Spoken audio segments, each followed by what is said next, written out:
দুনিয়াতে আসলাম? হয় কি হয় না? প্রশ্ন জাগে কি জাগে? প্রশ্ন জাগে।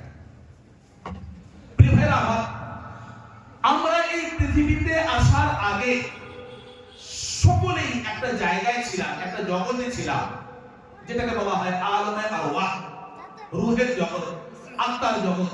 সেখানে সকলেই আমরা একসাথে ছিলাম। যারা পৃথিবীতে এসেছি, চলে গিয়েছি, আমরা বর্তমানে আছি, আগামীতে আমরা চলে যাব, আগামীতে যারা আসবেন তারাও চলে যাবে। সবাই একসাথে আলমে আরওয়াহে ছিলাম, আত্মার জগতে ছিলাম। সেই আত্মার জগতে আল্লাহ তাবারক ওয়া তাআলা আমাদেরকে একটা প্রশ্ন করেছিলেন, আলাস্তু বিরাব্বিকুম। এটা আমরা কোথা থেকে পাই? মাদ্রাসা পড়ে পড়ে কোরআনে কারীমের মধ্যে আমরা পেয়ে থাকি। আল্লাহ তাবারক ওয়া তাআলা আমাদেরকে প্রশ্ন করেছিলেন, আলাস্তু বিরাব্বিকুম, আমি কি তোমাদের রব নই? রব, রব আরবি শব্দ। রবের অর্থ সংক্ষেপে বুঝিয়ে দিচ্ছি, যখন যার যেটা যতটুকু প্রয়োজন, যখন যার যতটুকু প্রয়োজন চাওয়ার আগেই যিনি দিয়ে দেন তাকে রব বলা হয়। বাংলাতে বলা হয় প্রতিপালক, পালনেওয়ালা, খিলানেওয়ালা, পিলানেওয়ালা, সুলানেওয়ালা, রুলানেওয়ালা, রব বলা হয়, পালন কর্তা বলা হয়। তো আল্লাহ তাবারক ওয়া তাআলা প্রশ্ন করেছিলেন, আলাস্তু বিরাব্বিকুম, আমি কি তোমাদের পালন কর্তা নই? আমরা ওই জায়গাতে আত্মার জগতে একটা অঙ্গীকার করেছিলাম, সেটা আল্লাহ কোরআনের কারীমের মধ্যে তুলে ধরেছেন। আমরা বলেছিলাম বালা শাহিদনা, আমরা সাক্ষ্য দিয়েছিলাম, সকলেই আওয়াজ তুলেছিলাম, কেন নয়, অবশ্যই আপনি আমাদের পালন কর্তা। আমরা এই অঙ্গীকারটা করেছিলাম। যেহেতু আল্লাহ তাবারক ওয়া তাআলাকে আমরা পালন কর্তা হিসাবে মেনে নিয়েছি রূহের জগতে, তাই আল্লাহ তাবারক ওয়া তাআলা দেখেন কিভাবে আমাদেরকে লালিত পালিত করে এই দুনিয়াতে নিয়ে এসেছেন। আলমে আরওয়াহ থেকে আল্লাহ তাবারক ওয়া তাআলা এই জগৎ থেকে আরেকটা জগতে নিয়ে এসেছিলেন, যেটাকে বলা হয় আলমে আরহাম, মাতৃগর্ভ। মাতৃগর্ভে আমরা সকলেই এসেছিলাম। হয়তো হয় না একটা সময় কেউ 9 মাস 10 দিন, কেউ 10 মাস 10 দিন, কেউ বা 7 মাস, একটা সময় আমরা সকলেই মাতৃগর্ভে ছিলাম।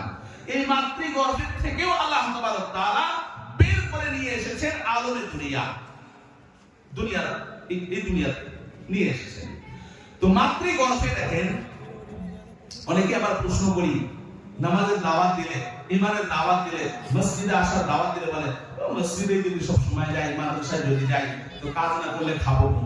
মানে মনে করে যে আমি কাজ না করলে আমি খেতে পারবো না, মানে আমি নিজেই যা করছি আমি নিজেই করছি। প্রিয় ভাই আমার, তাদেরকে আমি বোঝাতে চাচ্ছি, তাদেরকে লক্ষ্য করেই কথাগুলো বলছি, যে মায়ের পেটে যখন আমরা ছিলাম, 4 মাস হয়ে যাওয়ার পর মায়ের পেটে বাচ্চার ভিতরে জান চলে আসে, বাচ্চা লড়াচড়া করে। হয়তো হয় না? মা বোনেরা মন দিয়ে শোনার চেষ্টা করবেন। আমি তো আপনাদেরকে দেখতে পাচ্ছি না, আপনারা কিন্তু আমাকে দেখতে পাচ্ছেন, মন লাগিয়ে শোনার চেষ্টা করবেন ইনশাআল্লাহ। তো মায়ের পেটে 4 মাস বয়সে বাচ্চার শরীরে আত্মা চলে আসে, বাচ্চা লড়াচড়া করে, বাচ্চা লড়াচড়া করে। বলেন তো, এই বাচ্চাটা কোনদিন বলেছিল যে আমার খিদা লেগেছে? কিন্তু খিদা তো লেগেছিল, ভাগ্য হয় না? খিদা তো লেগেছিল। এই 4 মাস থেকে শুরু করে 6 মাস 10 দিন বা 5 মাস 10 দিন, এই যে সময়টা বাচ্চাটাকে আমাদের প্রতিপালক খাইয়েছিলেন। জোরে বলা যাবে কি সুবহানাল্লাহ? খাইয়েছিলেন। এই বাচ্চাটা যখন মাতৃগর্ভের থেকে দুনিয়াতে চলে আসে, তার আগে কিন্তু মায়ের শরীরে কোনো খাবারের ব্যবস্থা ছিল না। বাচ্চাটা আসবে তার আগে আগেই ব্যবস্থা আল্লাহ তাবারক ওয়া তাআলা করে দিলেন। বাচ্চা আসার সাথে সাথে মায়ের স্তনে দুধ চলে আসলো, এবার দুধ পান করছি। হয়তো হয় না ভাইরা? দুধ পান করছি। মায়ের দুধ পান করে করে আমরা লালিত পালিত, আমরা বড় হতে লাগলাম। কিছুদিন পর দেখা যাচ্ছে মায়ের দুধ খেয়ে পেট ভরছে না, দুধ পান করার পরেও যেন আমরা কান্না করছিলাম। হয়তো হয় না? এখন তো আমাদের মনে নেই, নিজের বাচ্চার দিকে তাকালে নিজের কথা মনে পড়ে, কান্না করছিলাম। কান্নার ভাষাতে যেন বুঝিয়ে দিচ্ছিলাম পেট আমার ভরে নেই, পেট আমার ভরে নেই। এবার আল্লাহ তাবারক ওয়া তাআলা যেহেতু আমাদের প্রতিপালক, ইনি কি করছেন, যে কিছুদিন পরে এই মায়ের দুধ পান করে তার পেট পরিপূর্ণ ভরবে না, তাই প্রয়োজন শস্য জাতীয় কিছু খাবে। এই জন্য 1টা 3টা 3টা 4টা করে 32টা দাঁত লাগিয়ে দিতেন। উনি আমাদের পালন করতে হতো, আমাদেরকে চাইতে হয় না, আমরা চাই না, কিন্তু জরুরত যখন